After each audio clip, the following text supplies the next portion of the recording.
মুসলমান তাই তো নাকি? না কোনো ভেজাল আছে গো? জি ভেজাল আছে? সুন্নি টানাটান সুন্নি আপনার। সুবহানাল্লাহ। মসজিদের মধ্যে আপনার দরুদ শরীফ হয়, কিয়াম হয়, হয় কি হয় না বলে? হয়। সালাতু সালাম হয়। আজানের আপনার পরে জামাতের 5 মিনিট কি 10 মিনিট আগে আপনার মসজিদের মধ্যে সালাত দেওয়া হয়। সুন্নি মুসলমানদের আকীদা। সুবহানাল্লাহ। আজকাল আপনার কিছু কিছু মানুষ উঠেছে, তারা বলছে এইসব জিনিস করা যাবে না, বলে দরুদ শরীফ পড়া যাবে না, কিয়াম করা যাবে না, নবীর উপরে সালাতু সালাম পাঠ করা যাবে না। জি ভুল বললাম গো? বলছি কি বলেন আপনার? বলছি। সুবহানাল্লাহ। আপনাদের সামনে আমি ছোট্ট একটি উদাহরণ দিব, খুব মনোযোগ সহকারে দিল লাগান।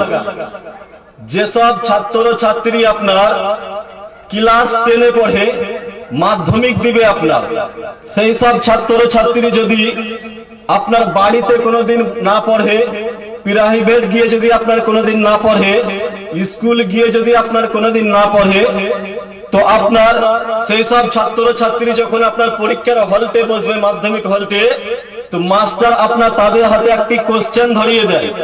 তো যারা আপনার বাড়িতে পড়েনি, স্কুলে পড়েনি, প্রাইভেটে পড়েনি, তারা আপনার কোশ্চেন দেখে মাথা চুলকাবে, কারণ জীবনে পড়েনি তো আপনার লিখবে কি? জি ভুল বললাম গো? জীবনে পড়েনি তো আপনার লিখবে কি? সুবহানাল্লাহ। আর যেসব ছাত্র ছাত্রী আপনার বাড়িতে পড়ে, স্কুলে পড়ে, প্রাইভেটে পড়ে, সেই সব ছাত্র ছাত্রী যখন আপনার পরীক্ষার হলতে বসবে, তো মাস্টার যখন তাদের হাতে আপনার কোশ্চেন ধরিয়ে দিবে, তো আপনার কোশ্চেন দেখার সঙ্গে সঙ্গে ডানে বামে আপনার ঘোরার দেখার টাইম পাবে না, সঙ্গে সঙ্গে কলম ধরে আপনার লিখতে লাগবে, কারণ আপনার পড়েছে বাড়িতে, এই জন্যই আপনার হলতে লিখতে পারছি। তাই তো নাকি বলে? আর যদি আপনার যদি না পড়তো, তো জীবনে আপনার লিখতে পারতো না, মাথা চুলকাতো, হয় রে আফসোস করতো। বাড়িতে যদি পড়তাম, তাহলে আজকে হয়তো আমি হলতে 10-20 নম্বরের হয়তো অ্যান্সার লিখে যেতাম। সুবহানাল্লাহ। মুসলমান বলতে চাই এটাই, যারা আজকে দুনিয়াতে আপনার কিয়াম করে না, দরুদ শরীফ পাঠ করে না, রাসূলের গুস্তাখি করছে, নবীর প্রতি আপনার সালাত সালাম পাঠ করে না, সুবহানাল্লাহ, আপনার সেই সব বান্দা আপনার দেওবন্দি, ওয়াহাবি, আহলে হাদিস, আপনার ওই সব ব্যক্তি যখন আপনার ইন্তেকাল করবে, ইন্তেকাল করার পরে তারা আপনার কবরের মধ্যে পৌঁছে যাবে। কবরের মধ্যে পৌঁছে যাওয়ার পরে আপনার ফেরেশতা আপনার 3টা সওয়াল করে। কি কয়টি? 3টা। তাদেরকে যখন আপনার প্রথম প্রশ্ন করা হবে, বলে মান রাব্বুকা, তারা হয়তো আপনার উত্তর দিয়ে দিবে যে আমাদের রব ছিল, রব হচ্ছে আল্লাহ। সুবহানাল্লাহ। মুসলমান দিল লাগা। ফেরেশতা যখন আপনার দ্বিতীয় প্রশ্ন করবে, বলে মান দিনুকা, তারা হয়তো আপনার উত্তর দিয়ে দিবে আমাদের দিন ছিল আপনার ইসলাম। ফেরেশতা যখন আপনার ওই সব বান্দাদেরকে 3 নম্বর প্রশ্ন করবে, বলে ও আল্লাহর বান্দা, বলে বলো 3 নম্বর প্রশ্ন করবে, বলে মান নবিয়ুকা, রাসূলের পাক আপনার স্বয়ং কবরের মধ্যে হাজির হয়ে যাবে। সুবহানাল্লাহ। ফেরেশতা আপনার ইশারা করে বলতে থাকবে, বলে ও বান্দা, এই রাসূলের পরিচয়টা দাও, এই রাসূলের ব্যাপারে তুমি কি জানো, বলো বলো।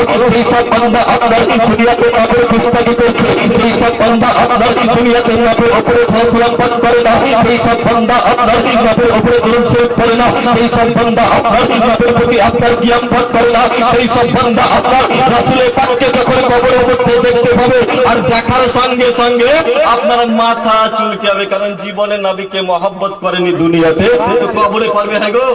জি কবরে পারবে না। এখানে করলে পরে ওখানে পারতো, এখানে করেনি বলে আপনার ওখানে পারবে না, মাথা চুলকাবে, বলবে আমি চিনি না। আর যেই বলবে আমি চিনি না, তো ফেরেশতা আপনার তাকে আর ছাড়বে? জি তাকে কিন্তু ছাড়বে না। সুবহানাল্লাহ।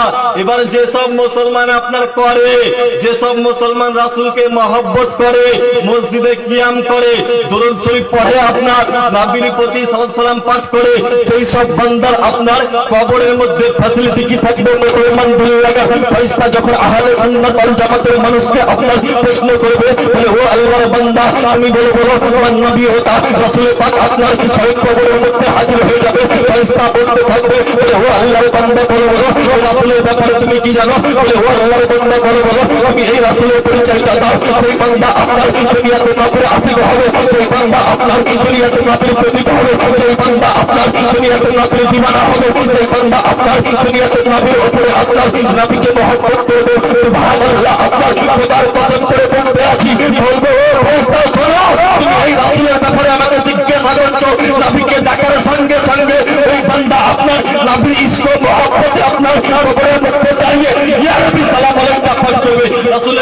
আপনার মুস্তাফা জানি রহমত পেলাম পাঠ করবে, রাসূলের প্রতি মুস্তাফা জানি রহমত পেলাম পাঠ করবে। আর যেই ব্যক্তি আপনার নাবির পরিচয়, নাবির প্রেমিক হয়ে আপনার কবরের মধ্যে হাজির হয়ে যাবে, খোদার কসম ওই বান্দা আপনার বিনা হিসাবে জান্নাতি। জি, বিনা হিসাবে আপনার জান্নাতি। তাহলে মুসলমান, এখানে যদি আপনার করেন, নবীকে ভালোবাসেন, নবীকে মহব্বত করেন, তো কবরের মধ্যে আপনার ফ্যাসিলিটি পাবেন। সুবহানাল্লাহ। আল্লাহর নবী আপনার কেমন নবী ছিল মুসলমান, দিল লাগান। আল্লাহর নবী, আল্লাহ পাক নবী মুস্তাফাকে দুনিয়ার বুকে বহু গুণে আপনার গুণান্তর করে পাঠিয়েছেন। তার মধ্যে আল্লাহ পাক নবী মুস্তাফাকে আপনার একটি গুণ হচ্ছে, নবীর একটি গুণ হচ্ছে কি, আল্লাহ পাক নবীকে আপনার সারা জাহানের জন্য মালিক ও মুক্তার বানিয়েছেন। জোরে বলুন সুবহানাল্লাহ। সারা জাহানের জন্য আল্লাহ পাক রাসূলের পাককে মালিক ও মুক্তার বানিয়েছে। আল্লাহ পাক নবীকে আপনার আসমানের মালিক বানিয়েছে। আল্লাহ পাক নবীকে আপনার জমিনের মালিক বানিয়েছে। আল্লাহ পাক নবীকে আপনার জান্নাতের মালিক বানিয়েছে। আল্লাহ পাক নবীকে আপনার জাহান্নামের